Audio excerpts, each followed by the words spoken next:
Charlie, how did you find and build your campaign for mayor? How did you find the volunteers? How did you keep them motivated? Yeah, great question. It was a really beautiful experience. I wasn't sure how it was going to go. This was my first time, really being a candidate for a citywide office. And I think it was really important that we got a physical office. So we had a spot downtown where I would go every morning, 9 a.m. to 9 p.m. I was there pretty much. Wow. And we would have opportunities for people to help with whatever they were comfortable with. So we had a couple of phone lines. You could make calls. We had, a lot of letters that needed to be folded and put in envelopes and delivered all over town. And we, of course, had a canvassing operation where, if you were brave enough to knock on strangers' doors, we'd give you a list of places to go and who to talk to and literature to hand them and stuff like that. So, having that physical space where people could go and sort of like feel their way around it before they,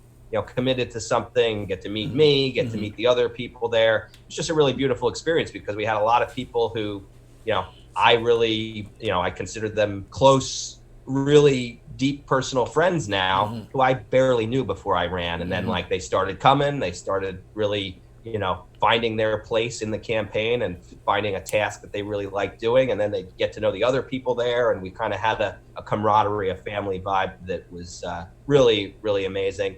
And then had, plenty of people who I'd never met at all before start to come through.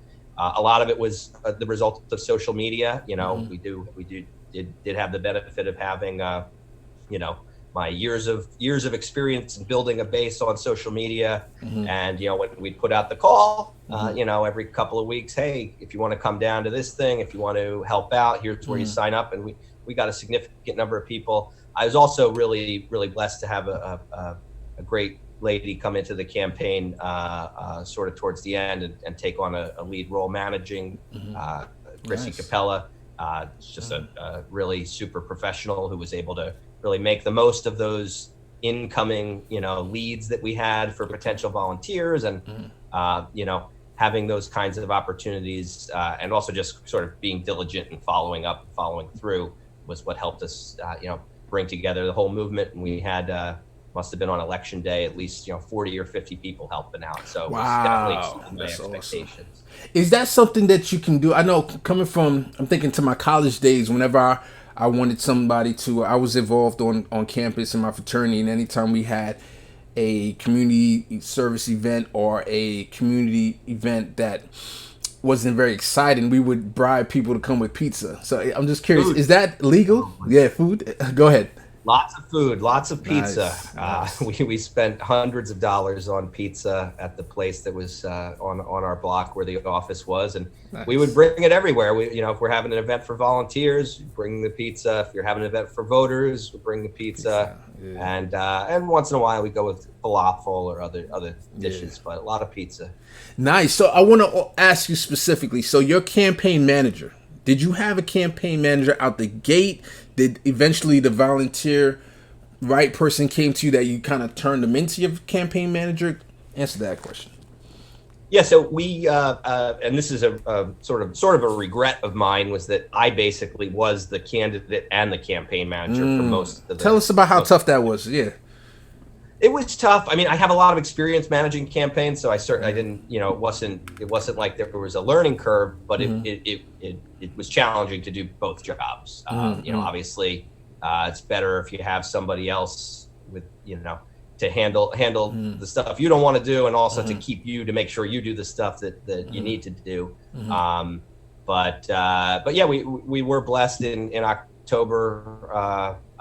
Chrissy Capella came back to New Jersey after working for Jared Paulus's campaign in Colorado, and she was able and willing to step up and step in and take a lead role, sort of coordinating the volunteers, and that really gave us a boost. So I'm glad you were a manager on different campaigns, because you'll be perfect for me to ask this question. What does a manager do? Just give me like a summary of what a campaign manager does. Yeah, I mean, in addition to, coordinating the volunteers and trying to make sure everybody gets plugged into whatever they're best at, I think a lot of it is bottom lining, the things that need to get done that maybe aren't so sexy, you know. So making sure that you've got good lists for people to go to, that's super important. You know, that you have accurate, up-to-date information about who is able to vote, and that you use, you know, your best possible way to put together the list in a way where people can be efficient in hitting all those people and talking to all those people. But also just, you know, making sure that you got breakfast and all the, you know, all the other things that you need to support those people, so that they have a good experience and want to come back. And, you know, as the candidate, a lot of times I felt like I'm running around. I've got people at the office, but I've got to leave them. I've got to go meet with these voters or meet with this person who might give me an endorsement, or, you know, also, you know, maybe have other things to do, like investigating stuff for the newspaper. And, you know, it would have been better to have somebody else bottom lining all those other things to make sure that, you know, everybody got food, everybody, you know, knows when to show up tomorrow, all the lists are ready and printed and all that stuff. But I had a great crew of people to support me. And while no one person was necessarily the campaign manager, we all kind of teamed up and made sure that it all worked out. But if I could, I would definitely prefer to have someone, you know, in that role bottom lining it. It's not me. So that reminds me of what Rosa Calderon said when she ran in 2018 as a Justice Democrat in California. She said she had 10 different volunteers that they all kind of changed places being the campaign manager, and that the main reason is because she didn't have the money to outright pay a campaign manager. So that sounds to me to be a common theme, guys. If anybody's thinking about running for office, you want to find that volunteer base, right? And find the competent people, the people who are serious about your campaign, and then kind of deputize them. Is that right, Charlie? Absolutely. And you know, focus on what people's strengths are. Some people are just not into doing the direct voter outreach. Knocking on doors and making phone calls is great, and you need to do lots of it, but there's plenty of other things that people can do. So, you know, we had a fellow who was just really good with computers and Microsoft Excel, and so he was in charge of all our data, and he made sure that we had the right lists, and he made sure that we were tracking the data, so that every phone call, if somebody said they were supporting, that we marked it down in their record. And that stuff is so important. So if you can find somebody with those skills, that can be crucial to doing it. And so there's plenty of other specialty skills that you know. So this is the last question I'm going to ask about this, and then we're going to move on.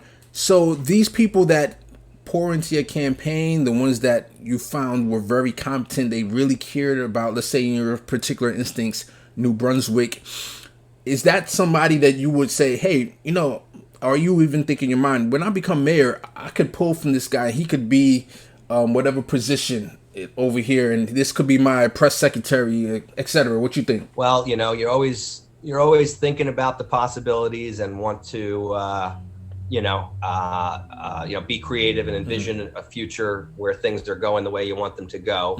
But I did, you know, I made it very clear I didn't want to promise to hire or fire anybody until the election is over, right? I didn't, you know, I could have done it. I could have said, okay, if we win, you'll be the Department of Public Works director, you'll be the police director, you'll be the city clerk or whatever. But I didn't think that was the right way to do things. Gotcha. I felt like, you know, you should have a process. You should have, you know, if you win, you have a transition, and in that transition, you interview and you advertise and you say, we want the best police director. Here's what we're looking for. And you give anybody a chance that wants to apply. You interview the people, and then you make the best choice, not saying, well, I owe you because you helped me out a lot, so you're the police director and it's done. I've seen too many people get into power and make those kind of mistakes. So I didn't want to make any promises, but obviously you're thinking and you're weighing your options. You just said something that triggered me. One last question. And I know the type of person you are. You're a watchdog that loves to have the public know about things. Is that something that you would actually like publish? That like you're going to say, I have 5 candidates for the police commissioner. I'm going to interview them, and on top of that, I'm going to publicize the Zoom interview. I'm certainly down to do that. Nice. I'm all about transparency. Nice. The reality is, if I were to win that race, I would have a 5 council members here that have been fighting against me for a decade. Wow. So there would definitely be some give and take, and would have to find a way to make it work for them. And they're not real big transparency people. Yeah. But I'd be all about it. I'd be pushing for the maximum transparency, and certainly would want them to be involved, just like I'd want the public to be involved in these decisions. Because ultimately, the council does have a say in it. Awesome. Advising consent. All right. In the comments below, if you have any ideas how you can motivate volunteers, if you've ever ran on a campaign and there's a unique way that volunteers were motivated, a unique way that you were able to build your team, I would love to know in the comments below. We're organizing this together, and we're going to be planning how we can strategize for people's movement together. Like and subscribe.